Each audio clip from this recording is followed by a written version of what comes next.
Hey Rockets, Mrs. Wilgenbush, back for our book club today. We are Galaxy Games The Challengers, Chapter 9,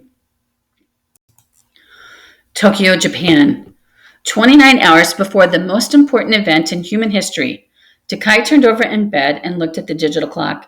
His whole family had stayed up late, worrying about the killer asteroid with the same name as Takai's cousin in Nevada. It turned out to all be because of the star certificate Takai's mother had ordered for Tyler's birthday. The solution had seemed obvious to Takai. Just send the certificate back to the company and have them fix the defective star. But when Takai had suggested it, Raku had laughed and called him an idiot. The door chime rang loudly. Takai realized that what was woken him up in the first place. It was still the middle of the night, so who could it possibly be?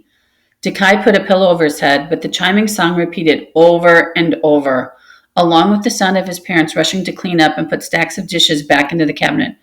Forget how the house looks, Takai groaned. Just answer the door. He heard the front door open, and the door chime thankfully stopped. After a minute or two of hushed voices, Takai's bedroom slid open, and a light spilled across his bedroll. He pretended to be asleep, but his father shook his head roughly. Oi, Dakyan, your friend is here. Takai rubbed his eyes. Which friend? She says her name is Tamako. Takai's friend winked at her. I didn't realize you were old enough to have a girlfriend. She's not my girlfriend, said Takai. Uh-huh. Takai wondered whether his father had been talking to Raku because both of them used the same tone. The same tone. Really, she's not. Oh, I believe you, said his father. So you can tell her to come back in the morning? Takai asked. Don't be rude, son, his father scolded. If your mother and I have to be awake at this hour, so do you. Grumbling to himself, Takai crawled out of the bedroom's raw straw tatsumi mat and put on slippers to walk through the house. He found Tamako in the main room, talking to Takai's mother.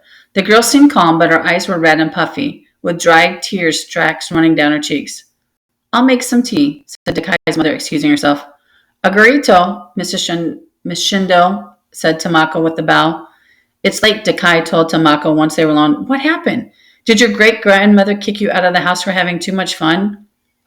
Tamako's lip trembled as she struggled to hold back a wave of emotion. Then her eyes flooded over and she spoke so fast that Takai could barely follow her words. Obi-chan is in the hospital, Takai, because of her heart and also because she's worried about Tai Sato. And it probably didn't help that you and I were having fun and she didn't know where I was. I don't have any other family, so I didn't have anywhere else to go. But I couldn't stay home by myself, so I hope your family doesn't mind if I sleep here tonight. Your parents seemed so nice, and those Hunter Elf Zeta pajamas? Takai blinked. Huh? Your pajamas, she pointed out. They've got Hunter Elf Zeta characters all over them. Zeta, Ida, Naruto, Mu, Nu, Pita, and Queen Sakaro. So cute. Thanks, Takai frowned. Is your great-grandmother going to be all right?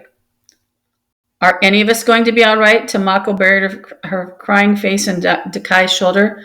The doctors can't tell us anything yet.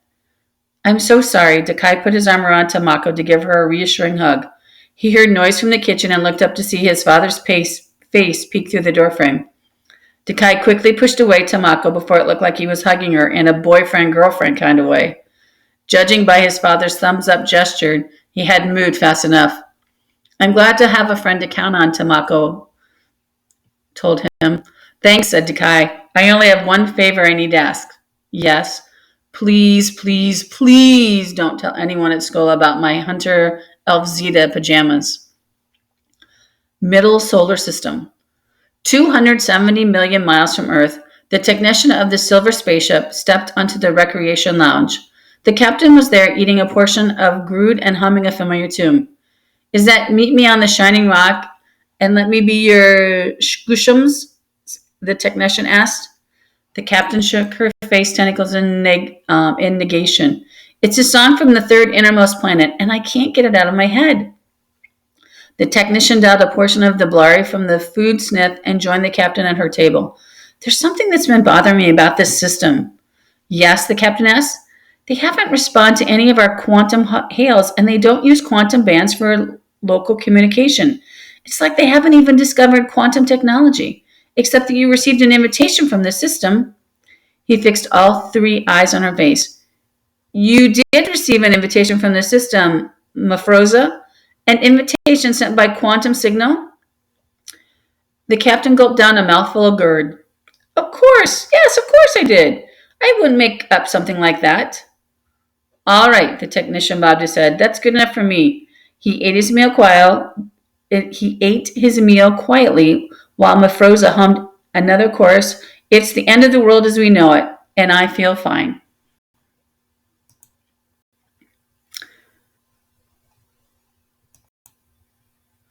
And that's the end of that chapter. Boy, that was a quick one. Gosh, you guys, bear with me as I'm trying to read some of these names and words. So thank you for your patience.